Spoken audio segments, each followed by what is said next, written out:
Yes, folks, it's John G. Sutton here, Tales from the Jails. Just a quick reminder about this evening. This evening at 7 p.m.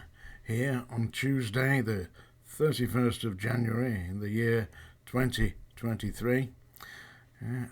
We're doing a Q&A session live here at Tales from the Jails on YouTube at 7 p.m. this evening. I do hope that you'll all be able to, lots of you will be able to join in.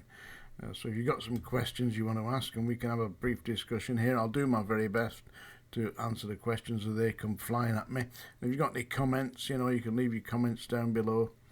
And thanks to those of you who have bought my book. And please, if you buy it and read it, leave me a review, if you will, on Amazon, because it's important, that if you enjoyed it. If you've not, tell me. I can only do what I do, and it isn't fabricated. That's the truth. And there are people on here, believe me, who have said, we have investigated everything you said, and it stands up. It will stand up. You can go to the papers. Everything I say a lot of it has been recorded in the press. A lot of it is supported by documentary evidence on the BBC. There are numerous websites out there that carry reference to me, and not all very friendly, by the way. As people have pointed out, that they've been on to search the internet for John G. Sutton on Google and all that, and it comes up with some rather derogatory comments about my association with Derek Acorah. Well, I can only say that when I initially worked with Derek Acorah, he was a reasonably genuine psychic. It was shortly after he came into my management company, because I had a management company called Jace Management Limited, of which I was the managing director, and he came under the auspices of that company, and I promoted his career. Took him to Hollywood, got him a stage show in Hollywood, on Hollywood Boulevard at the Vogue Theatre, got him onto CNN and CBS in America, using connections that I had. Obviously, I can't bring up CNN and CBS, but the connections I had in America got him onto television, and we did various publicity kind of seeking promotions there, such as ghostbusting the former house of Dean Martin in the Hollywood Hills, the Pink Mansion, which is recounted in his book, The Psychic World of Derek Acorah, which you can look it up. It's got my name on the front. Published by a company called Piatkus, which is it's now Little Brown and Shuster, I believe. Been bought out, So but a lot of people are tarring me with that brush, you see. But shortly after me making him, or helping to make him famous by getting him a TV series in the UK,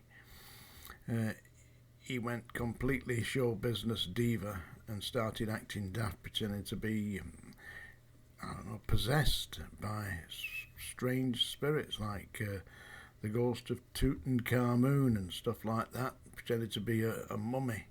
At one point, he pretended to be possessed by a monkey, and a dog got down on his hands and knees and began howling at the moon on television. All absolute malarkey, all a joke.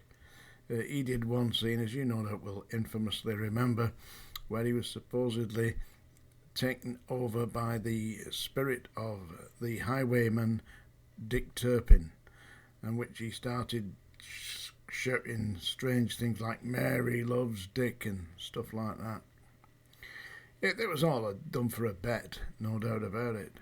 And then he had the episode in Bodmin Jail where he was fed information by the psychologist, who was from Liverpool University, by the way, Kieran McKeith or something like that, and he fed him duff information, by the way, that he had invented, that there was once a brutal jailer at Bodmin Jail who was a South African, and his name was Creed Kafer, and Acorah took this hook, line and sinker, and when they took him round the cells with Most Haunted, he pretended to go into a trance and was possessed by the spirit of the so-called South African jailer, Creed Kafer, and he started shouting, "Creed Kafer!" That's what he started shouting, except it was an anagram of Derek Faker. So, yeah, I mean, don't tar me with that brush, but people have, you know.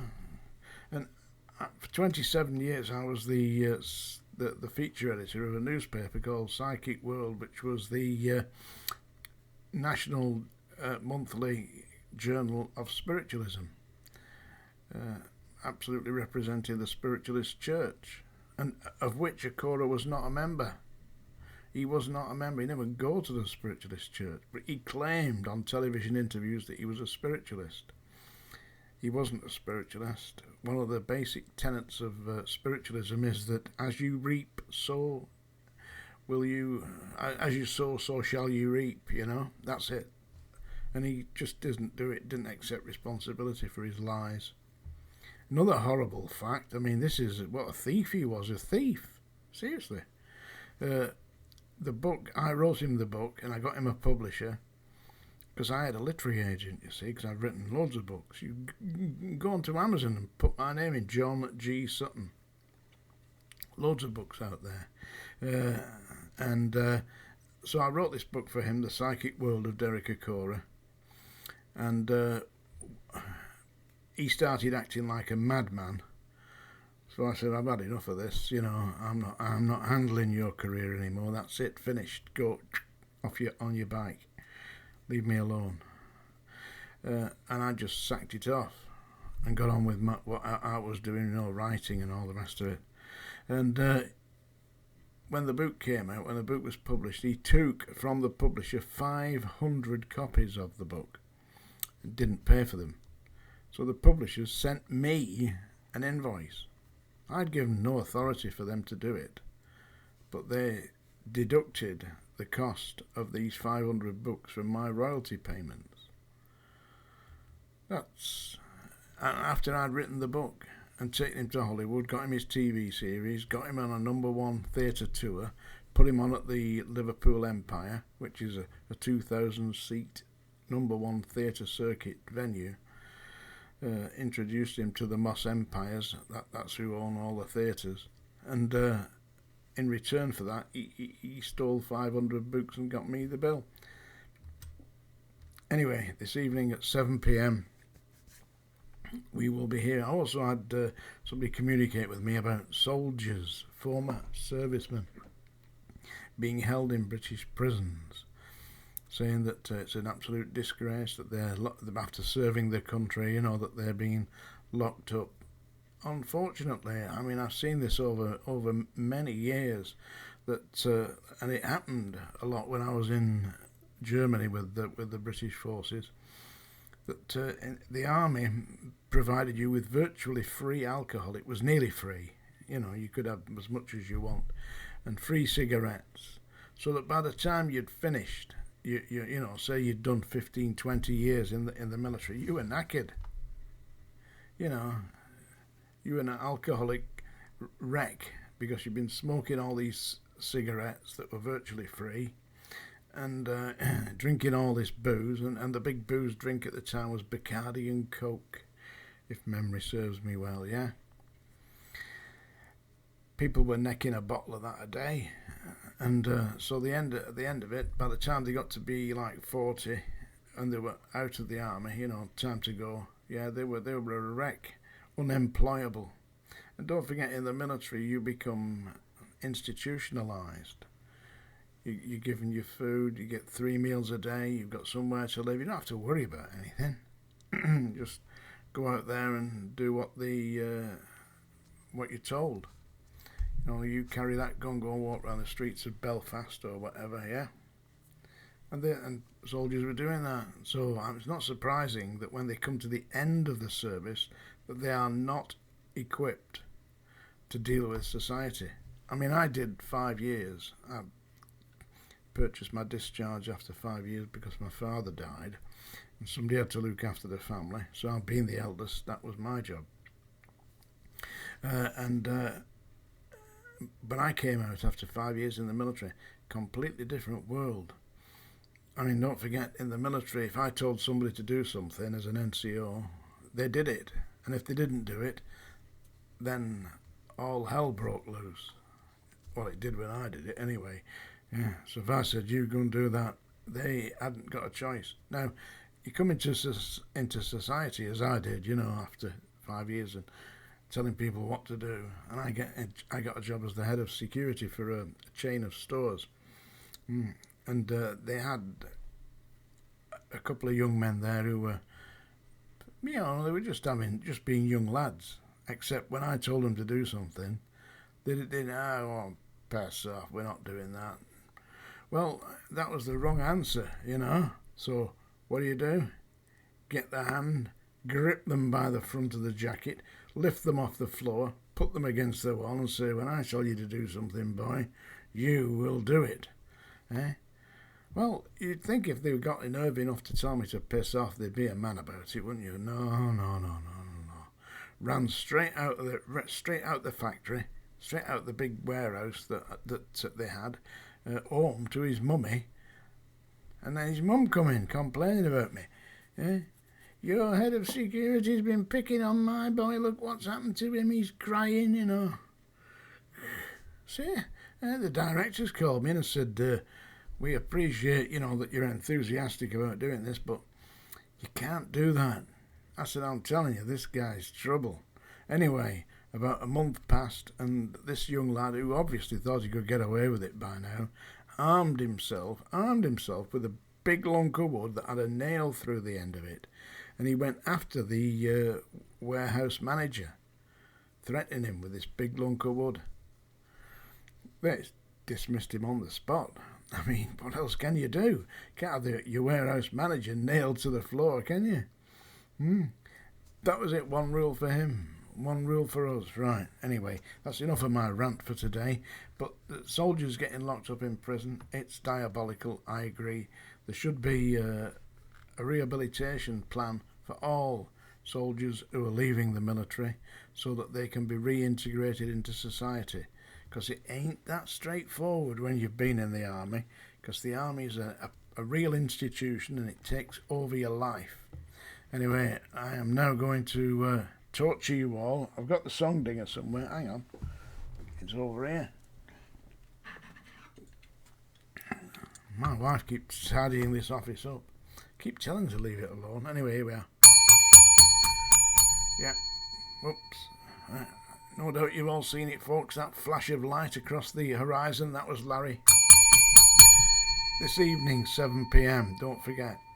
And if you've read my book, there's a link down below. If you've not, you can get a copy. Yeah, leave me a review on Amazon. It helps. Seriously. Hey, and I can write, I've been writing professionally for over 30 years. It was the only thing I was any good at school. I was not good at maths. I could do them, but no interest in it. Writing, yes. I used to read Edgar Allan Poe. I can still remember the words. Oft upon a midnight dreary, as I pondered weak and weary over many an ancient volume of forgotten lore, suddenly there came a tapping on the parlour door. Quoth the raven, nevermore. There you go. In my head. I'm going to sing you a song now. It's nothing dramatic like we had yesterday. A Boy Called Sue. No, we're not doing that now. This is something rather silly, sentimental stuff, I thought. I heard it today sung by Stanley Holloway, and I thought, I can do that.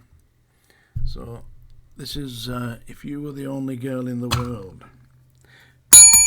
Final warning. There you go. Exit stage left. Tonight at 7 p.m. If you were the only girl in the world, and I were the only boy, nothing else would matter in the world today. We would go on loving in the same old way. A Garden of Eden, just made for two, with nothing to mar our joy. I would say such wonderful things to you. There would be such wonderful things to do if you were the only girl in the world, and I were the only boy, I would say such wonderful things to you. There would be such wonderful things to do if you were the only girl in the world and I were the only boy.